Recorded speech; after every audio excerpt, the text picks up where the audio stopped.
Let's hear from Nick Sirianni Yeah. on both the collapse after starting 10-1 and the inevitable question of his own job security. Here it is.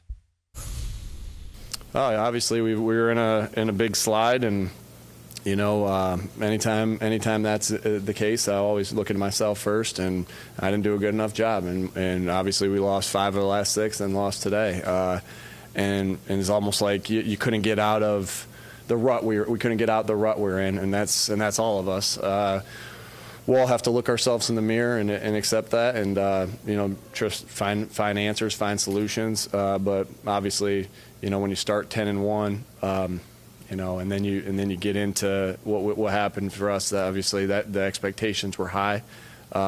Expectations were even higher when we started off 10-1, and we fell into a skid. So I'll look at everything. I'll look at obviously the play calling. I'll look at the scheme. I'll look at practices. I'll look at everything that we're doing. Are you concerned at all about your job status? Like I just said like I just said over here, I'm not thinking about that. I'm thinking about the guys. Again, there's a lot of guys in that locker room, all the guys in that locker room, every single one of them that put their heart and soul into this. I'm not worried about me. But did they? That's the question. That's the irony of his answer.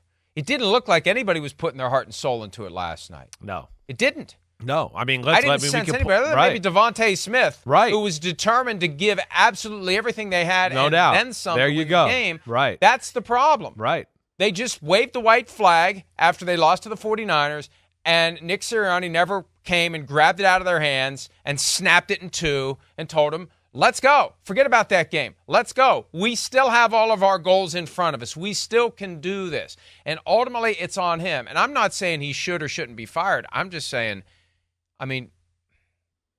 who's responsible for this? This goes back to my assessment of the Packers in 2016, which resulted in the notorious Aaron Rodgers, don't listen to me and don't waste your time reading that crap.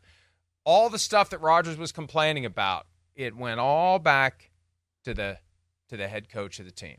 It went all back to him. We don't have energy on the sideline during the game. Whose fault is that? There isn't a sense of urgency that if you don't do your job, you're going to lose your job. Who does that go back to? It all rolls up to the coach. And everything here in Philly, it all rolls up to the coach. And we know how it goes. Somebody yesterday was saying, well, it's very sensitive to talk about these matters because families are involved. And I understand that. But this is the industry. This is how it works. You work and you climb and you get to the top. And then once you're there, you're not given a lifetime contract. You're there as long as the owner wants you to be there. It could be a year. It could be 10. It could be 2. It could be 20. But it's a year-to-year proposition. And if you fail in this zero-sum game of NFL football where there's a winner and a loser to every game, there's a good team and a bad team, somebody's going to go. Somebody's out. It happens every year. We've already seen 8 this year. Jobs open up. So if you're not getting it done, they're going to hold you accountable with your job. And it's hard not to feel, did you see Jeff Lurie last night? Yeah. He couldn't even get his blood boiling there. He was just sitting there like, man, this is horrible. It was a combination of he's resigned to what's happening, he's stupefied by it. Yep. And he wants some butts, to go back to the old Top Gun line. He just had coffee on his shirt, and I want some butts. Right. I agree with you. It's almost, I think he's sitting there shocked. Like, how did it get to this point right here where I'm watching us and we're like ghosts out there? And like you said, it's the lack of just liveliness in the football team. You could kind of see it in pregame. You certainly saw it early on in the football game right away to go, well, Tampa's playing harder than the Philadelphia Eagles, right? And then that's where, it is on the coach to be the leader, to figure something out, to kind of, restart your football team. Is it trick plays? Is it funny things you got to do in the meeting room? Is it competitive things you got to do in the team meetings? Whatever. You got to try to find that mojo or that magic again to kind of bring it together. And then also, it's incumbent on the players to kind of try to change it around as well, right? And that to me was the other odd thing watching the game last night. It was. A.J. Brown is the guy that usually brings fire to that football team. That's the one thing you can say. Now, sometimes people don't like it because, we're not sure about it, is it good or bad? But there's energy, and you can tell he's mad, he's pissed, he's happy, whatever, right? There was nobody on the field last night in Philadelphia that you felt like, really, I was like, does anybody care out here? I mean, like, even that play, there's touchdowns there, and people just tilt their head. There's no turning around like, what are you doing? I was talking to you this was the call. There's nothing from either side of the ball, and that's the one thing we were led to believe. There's these great leaders on both sides of the ball. Jalen Herz, we got the team telling me he's Tom Brady after the Buffalo Bills game. What? Like, no, negative Ghost Rider. Just a disaster from every standpoint from the Eagles. So when it's like that, even though it is ludicrous to sound like, wow, we're talking about Nick Sirianni's job, when it gets to that point with that type of team, like you said, it's the nature of the business. It's the spotlight is going to go to the head coach, and people are going to dissect that, and the owner certainly is going to be one of those as well to go, wait, what happened? I gave all these resources, we're paying all this money, and how did the team fall apart like that? And he's going to look at the head coach too. Something happened with Jalen Hurts this year, and I don't know if it was the knee injury that they kept concealed almost comically. He puts a knee brace on during a game, and they never say boo about a knee injury on any injury report. It's like they didn't want to acknowledge it.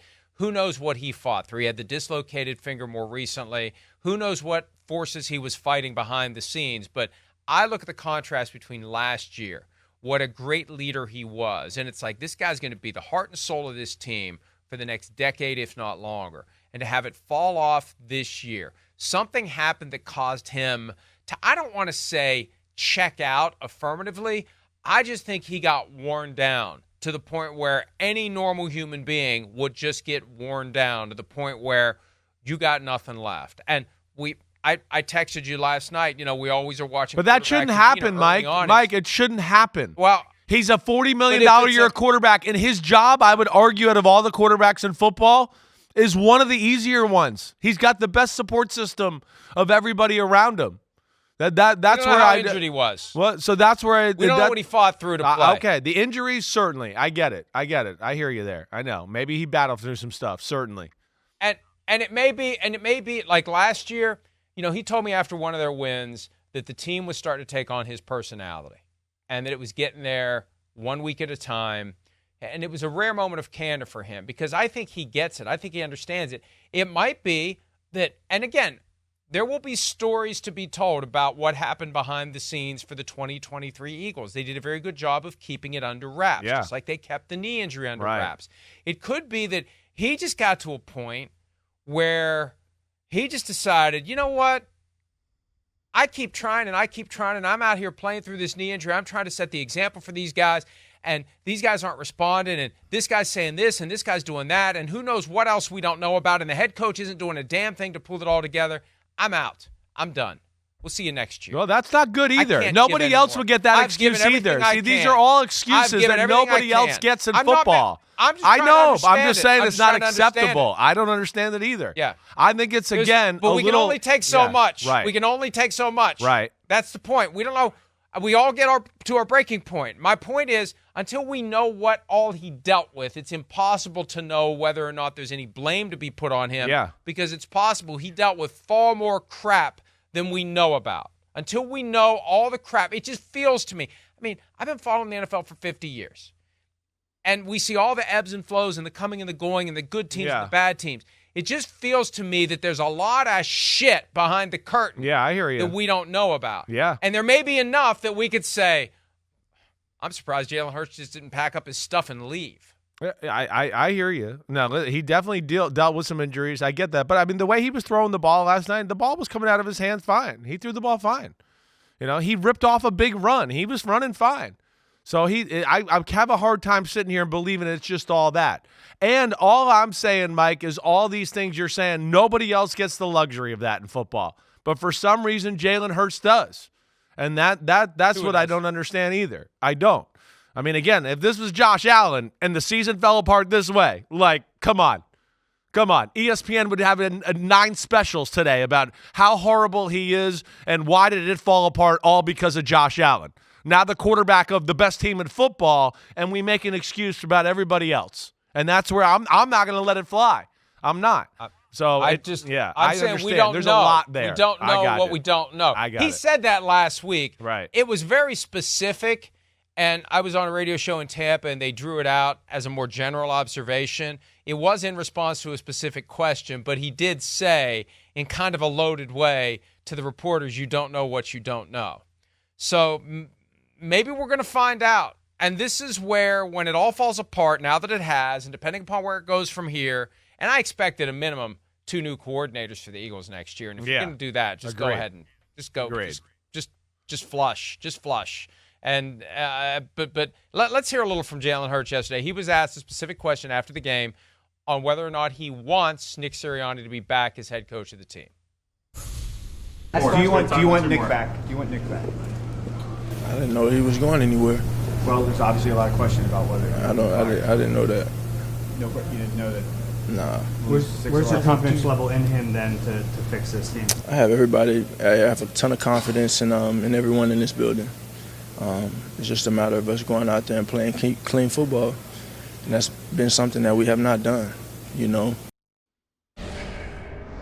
Not exactly the kind of endorsement you'd want from your starting quarterback at a point where the owner may be thinking about what to do with the head coach. Not the kind of full-throated, are you crazy to even raise that? Have you not seen this team the last 3 years? We've been to the playoffs the last 3 years. How can you even raise that question? How can anybody out there, Eagles fans, how can anybody out there be entertaining this possibility? That was his chance to stump for his head coach. That was not an endorsement of his head coach. And he used that word confidence, Chris. Before I forget, there was some more in Sirianni's press conference. He was asked how you're going to fix this.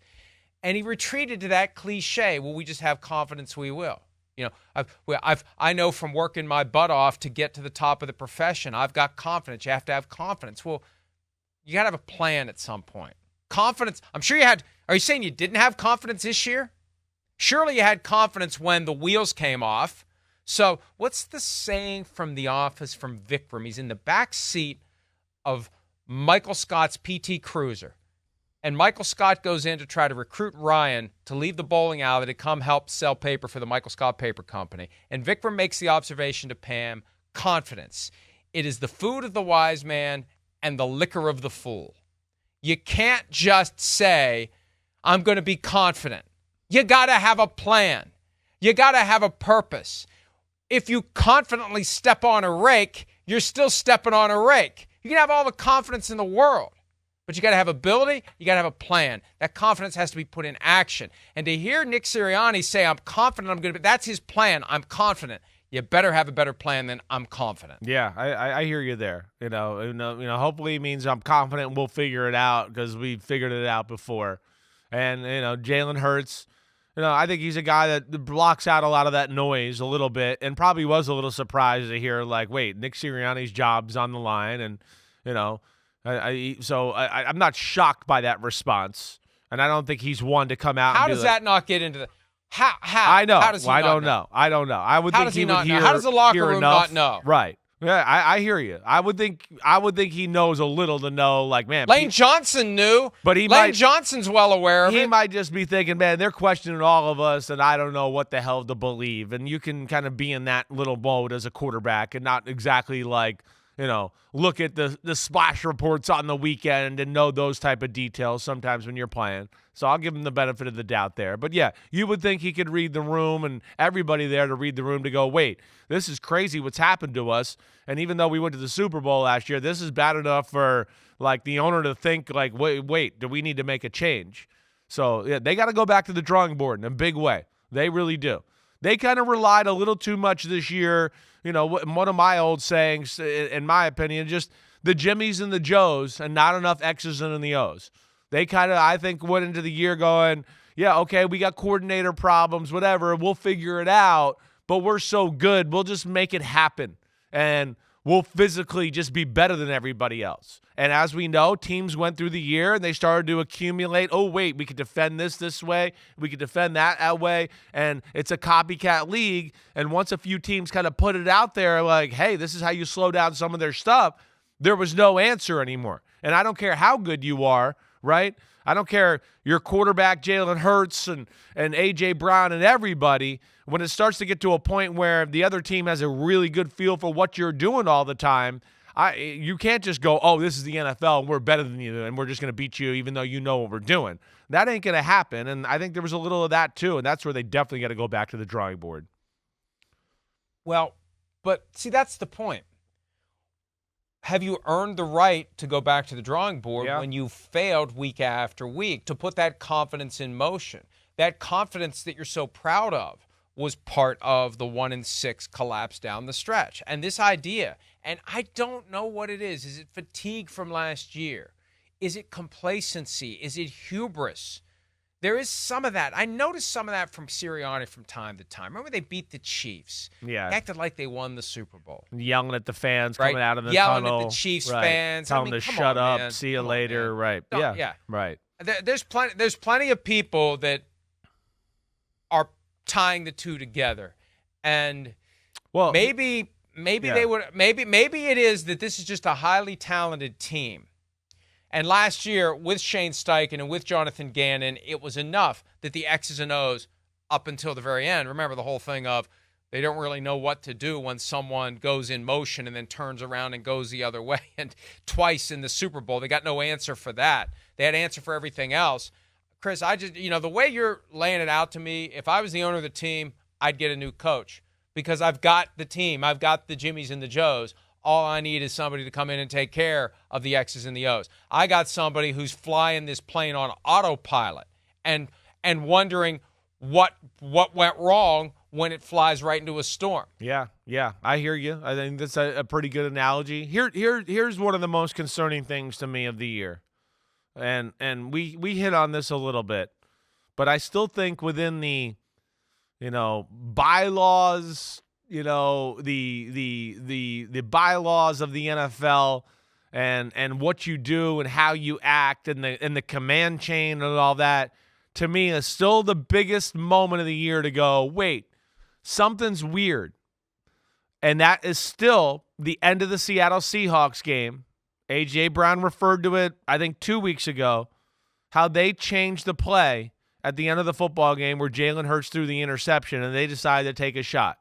Okay? That, to me, is weird. All right? That's weird.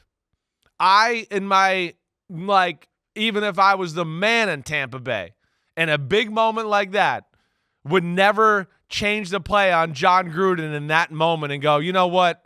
Screw John Gruden. He don't know what he's talking about. Hey, Joey Galloway, let's run the out and up here and do what we want. No way Tom Brady ever does that to Bill Belichick or Josh McDaniels. It's trust in the plan. And you could go through any great quarterback ever. Joe Montana certainly wasn't like, hey, Bill Walsh, we got it. Don't worry. We're going to call our own play here. That in itself is weird in the command center of the NFL. And that was my first warning of like, damn, they can just do whatever the hell they want in the biggest moment of the game. That is odd. That does not go on with all football teams. Well, and I think it's why Sirianni stuck up for him too, because he sticks up for them because makes him look bad. It looks like exactly. It looks like you got no control. And so that's not good. So let me stick up for them instead of making it look like I got no control over my football team. And that was, I think, would probably be part of the logic of why he didn't share that information with us, right off the bat. I look at it this way.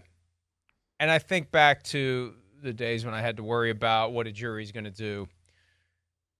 The key phrase you hear all the time is, based upon the evidence that's been submitted, reasonable minds may differ, that there's enough there that you can go one way or you can go this way. Well, especially with Bill Belichick hovering, right?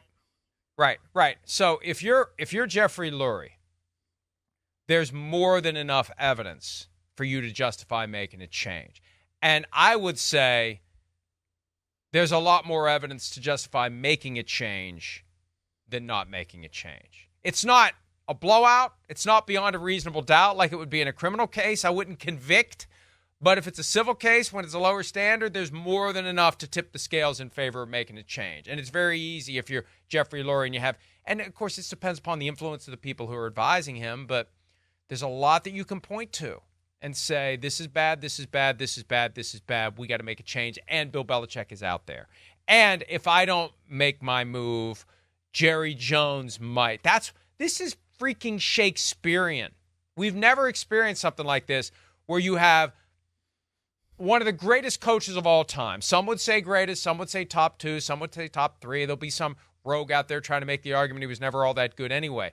He's pretty damn good, and one of the reasons the Patriots weren't so sure that it was the right thing to do is because he's an excellent game day coach. He's an excellent preparer of the X's and O's. You give him the players, he'll take them and he'll get them ready to go out and win games. 100. Even on days when they clearly aren't the better team, they'll go win the game. He's available.